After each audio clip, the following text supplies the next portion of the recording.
Welcome inside the Spin. I'm Michelle Gingras, and we are happy to welcome a new face at Yahoo Sports, and one that you'll see a lot of, senior NBA reporter Vince Goodwill. Vince, welcome. Thanks for joining us. Thanks for having me on, Michelle. Let's have some fun. Let's have some fun. I like the way you said that. Okay, if I told you before the season that Toronto, Milwaukee, New Orleans, Denver, and Detroit would all be undefeated teams, would you buy it? I don't know if I would buy it because Denver and Detroit did not make the playoffs last year. Although I'm a Detroit native, I'm a Detroit realist. I did not expect that franchise to start off well with the same roster that it had. Denver, they acquired Isaiah Thomas, but they have a lot of the same pieces from last year. Down the New Orleans Pelicans, anytime you have Anthony Davis, I'm a firm believer in that franchise having him as their cornerstone, adding Julius Randle and a couple other pieces. So I'm not really surprised at a couple of them. Okay, Toronto was one of the teams that was mentioned in there. They're off to one of their best franchise starts, actually tying a franchise record for the best start in team history. Leading that charge, Kawhi Leonard dropping 35 points Wednesday night. I mean, did you expect anything else from this guy once he was healthy?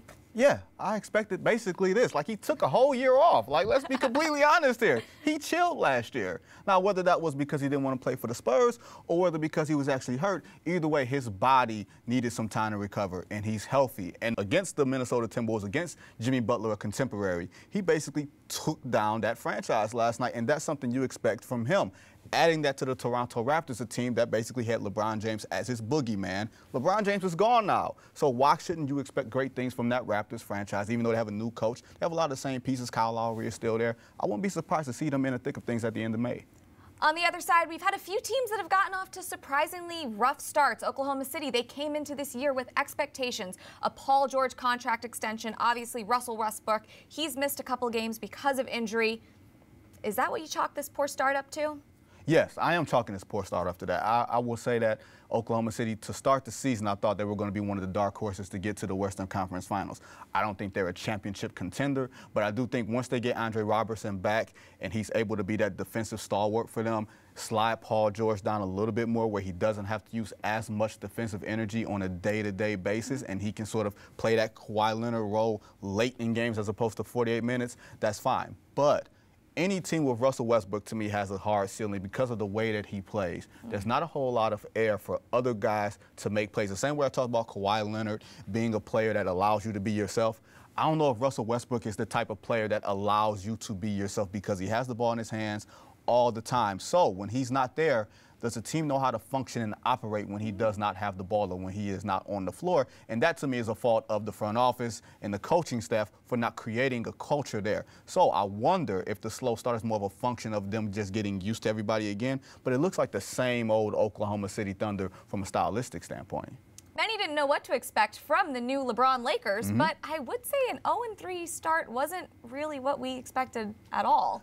Oh, we know what to expect from a LeBron James team. Basically, in this decade, he's a one-way ticket to the NBA Finals. So, although knowing that he was going to the Lakers, he was not going to a championship-ready team, you expected him to maybe hit the ground running. But I think what you're seeing is young players do not automatically acclimate themselves to LeBron James. They were a team that won 35 games last year, and they have so many first-year, second-year guys.